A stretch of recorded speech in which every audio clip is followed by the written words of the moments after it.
Hi everyone, as promised, here's our follow-up to the Heckerling lunch last week where we had some technical problems. Steve and I are recording over the slides so you can follow up on these. And this is what fiduciaries need to understand about life insurance illustrations in relationship to their fiduciary duties. I want to start off with why I think this is so important.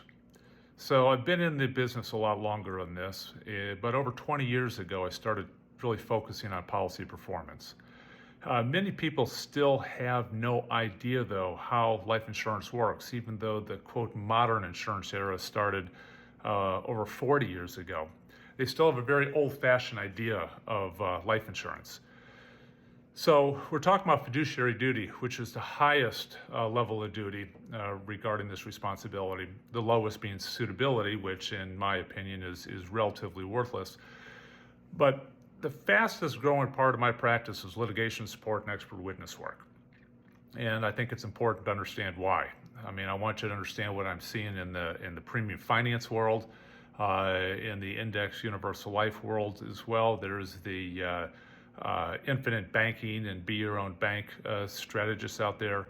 You have agents, usually non-registered reps, who are advocating to allocate to life insurance money that would otherwise be going to 401ks or IRAs, or even taking money out of qualified plans in order to put them into these insurance-funded accumulation plans.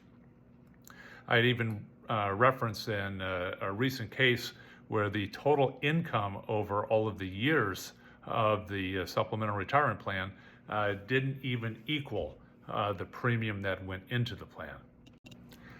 The issues that we talk about are clearly applicable to all the kinds of life insurance out there, whether it's traditional whole life, traditional universal life, index universal life, variable life. But we do tend to focus lately on the IUL, the Index Universal Life, because that is the type of insurance that is so prevalent out there, at least prevalently used in some of the worst misrepresentations that we're often seeing. It also is a policy that has, in my opinion, the ability to be manipulated the most. So that's why we're seeing a lot of the issues in that market. I mean, the IUL is a great story. It's the upside potential without the downside risk. That is about the extent of what a lot of clients understand about it. There's a lot of things they don't understand.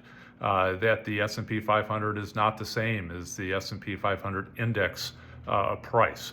That there are no dividends in these calculations. They don't understand the AG 49 guidelines that drive a lot of the illustrations out there.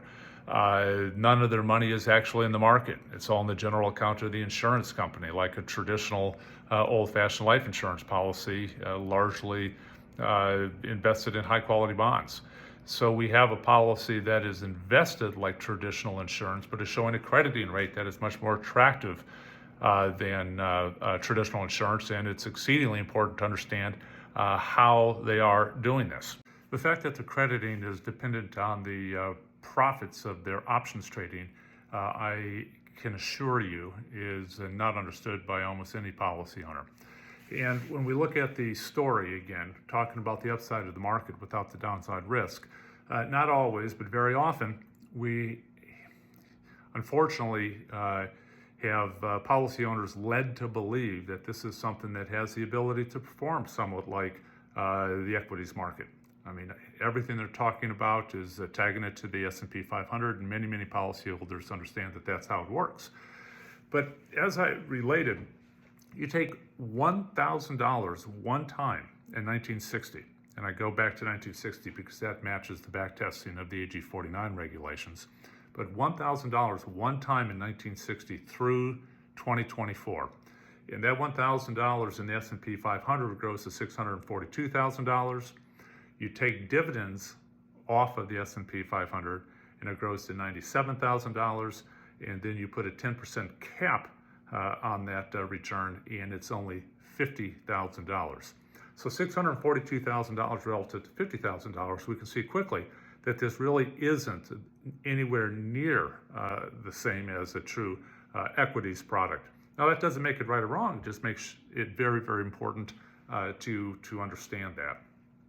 All the analysis that I have completed, and I've done a lot of it, is that the cap on these policies is much more meaningful than the 0% floor that's held out as the zero is your hero, as we'll often see in this market.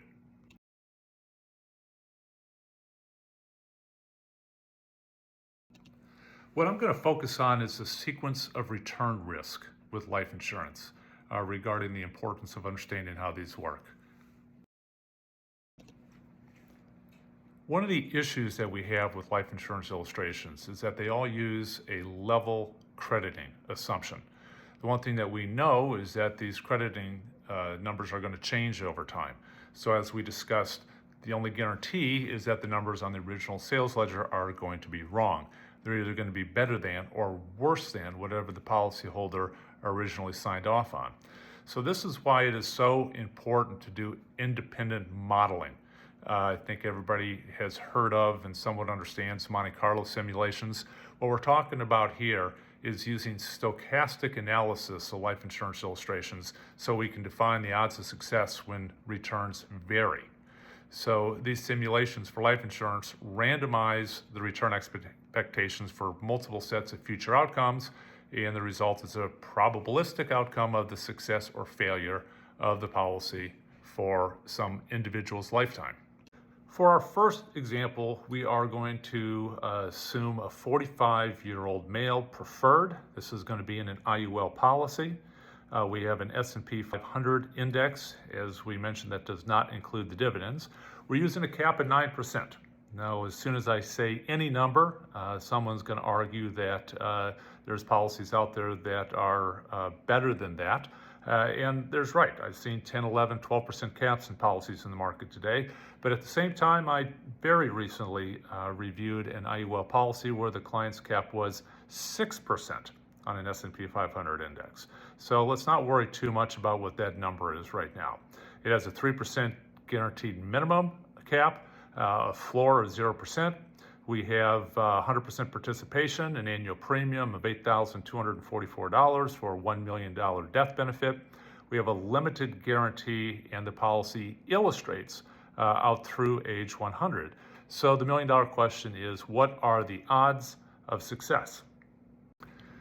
You can pause and read the details of this page if you are interested. I'm not going to spend time going through it today. Here's the sales ledger, the original ledger that the client signed off on for the policy we just described. You can see a number of highlights of pertinent issues: death benefit, individual, the premiums. We have policy value column, death benefit column. We also see we have a policy here with a 5.77% assumed crediting rate. Now, there's nothing particularly, odd about this contract here. This is, as we talked about, a policy can be built more as a death benefit focused contract or a cash value focused contract. This is more of a death benefit focused contract, not something that is meant to accumulate a lot of cash value for supplemental retirement income. But let me point out a few numbers. We see the $82.44 annual premium. In the end of the fifth year, when we have a little over $41,000 of premium in, we have a policy value of $33.5. After 10 years, we have $82,000 of premium in and a cash value of $76,000. After 15 years and $123,000 of premium, now we have $130,000, a little bit more, of gross cash value, but $105,000 of surrender value. This particular product has a long surrender charge. And then we go out to the 20th year, where we have finally, have some meaningful increase in cash value over and above the cumulative premiums, but we're still looking at, only a 1.79% rate of return on the premium to cash value. Now, again, this particular illustration is not meant to be maximizing cash value. Yet, the reason I bring it up, it's very important because many of these clients, many of the policyholders, still understand their cash value to be growing at the crediting rate. Some of them even believe their premium to be credited at that gross crediting rate that is advertised. And as we can see, it's not even close to that. The contract is underwater for many years, and even 20 years out, its actual return on premium to cash value is only a fraction of the crediting rate of the policy. So this is the last of the numbers pages on this illustration. And we can see that that death benefit does go through age 100 under current assumptions, and then it's gone at age 101. Now this, in my opinion, is not a very well-funded product. I would never advocate it being put in force like this. And I'm sure there's people going to say, hey, Bill, you're cherry picking here. You're building a thinly funded policy to show that it's not going to last very well. But that's kind of the point of this illustration. Your clients aren't going to understand what a thinly or well-funded policy looks like. So this is one we're using for this analysis. Again, we're looking at an illustration with an $8,244 annual premium and 5.77% crediting, and it shows it lasting fine through age 100. Now I'm going to hit a button and we look at the 1,000 trials under some randomized returns and what are the results. Now, the definition of success here is a policy lasting until age 100. I understand that as beyond life expectancy. In this situation, life expectancy is age 88, but I also assume most policyholders are not interested in policy only lasting to age 88. They want it to last as long as they're going to live. And many will not even believe that age 100 is suitable. So in this modeling, we see that the first policy failure starts at age 85, and half of the runs fail at age 93. We also see that the probability of failure is 82% at age 100. In other words, an 18% odds of success based on the 1,000 trials, again defined as enforced through age 100. I do not think that most policyholders are going to be very interested in that if they ultimately understood it. Question, how many of your clients are in that situation? How many of your clients would find themselves in that situation in a new policy if they didn't know any better? And would they want to know about the solutions to either fix in an existing policy or to find a superior policy when they're in that stage of the process?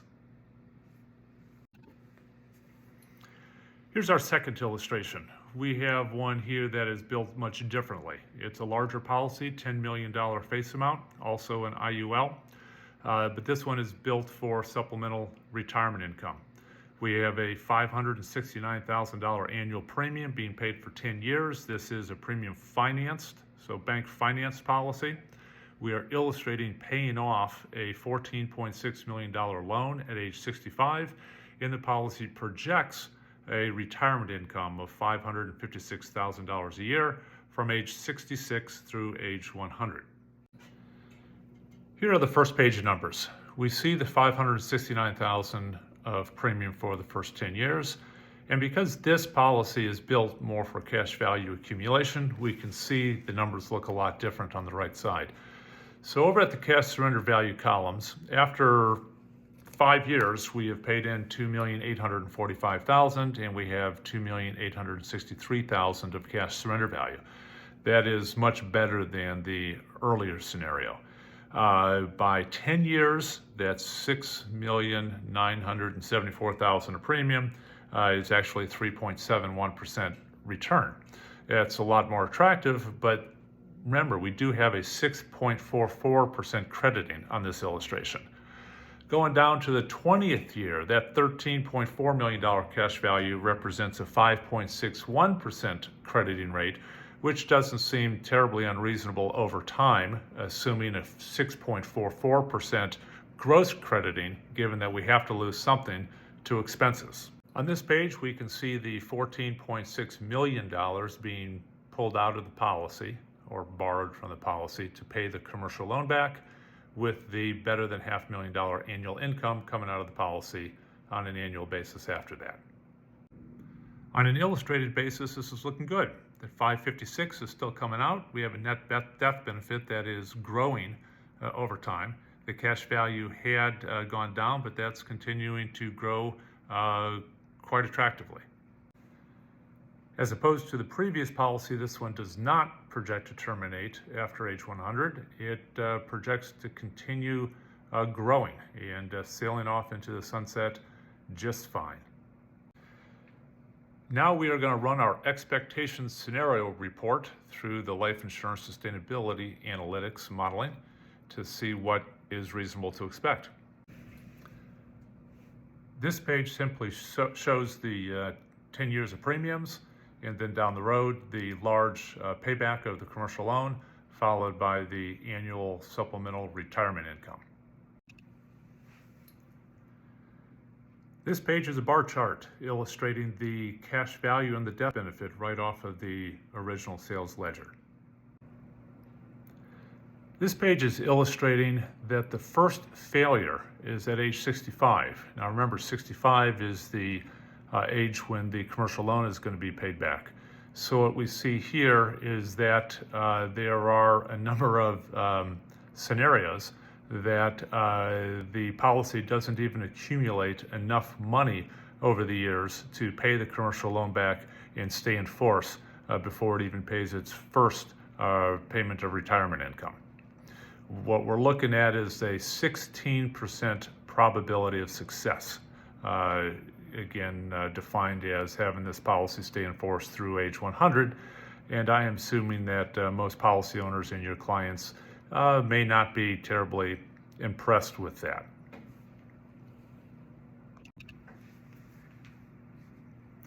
One of the things that we can do with this modeling is if the initial results show something that's not satisfactory, we can model different actions to see if that's going to make a difference. Now in this particular change, it's a little silly because the point of this policy is for the retirement income, and the change that we're making is to eliminate the retirement income. But you can see that doing that raises our chance of success from 16% to 54%. In other words, not taking any of the money out of the policy, which is the point of the policy, now increases our chance of success to basically 50-50. Again, not something that I think anybody would be very interested in if they understood this, but the point is we have an original illustration that looks wonderful. Okay, it shows arbitrage making a strong play that is paying back the commercial loan and providing income, and we know in real life that we're not seeing that, and the modeling like this can show the faults in illustrations like that. Now we don't need this particular testing to show this data, but what we do see here is that this illustration is showing a $110 million accumulated loan, which most policyholders would have no understanding of. So what you see here is a 16% probability of success on a policy out at life expectancy has a 9-figure loan and a $5.7 million basis. If this policy were to collapse, that spread is going to be coming crashing down as taxable ordinary income. And again, I have not met many policyholders who understand this.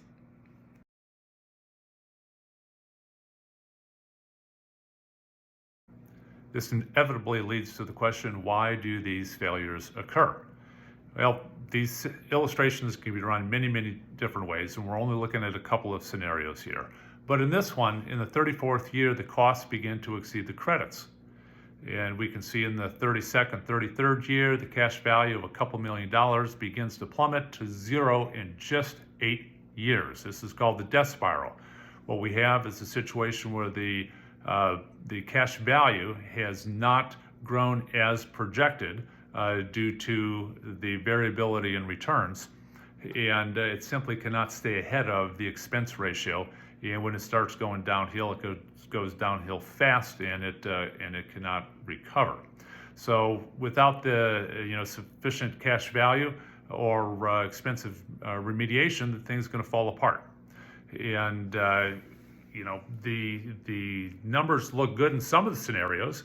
I mean, if we have 16% success, 16% of the situations, the numbers are going to be fine. But I'm sure that is not what we're looking for our clients to feel confident in the transaction. I'm going to wrap up reiterating why this is so important. When we were together, we were referencing the Kyle Busch case. So many different things went wrong on that situation, and we're not going to go over them again. But a cursory glance at some of the basic numbers would suggest that something clearly wasn't right. And this isn't rocket science, but it is complicated. Most people don't understand. Most people can't understand. Most advisors don't understand. Too many agents don't understand.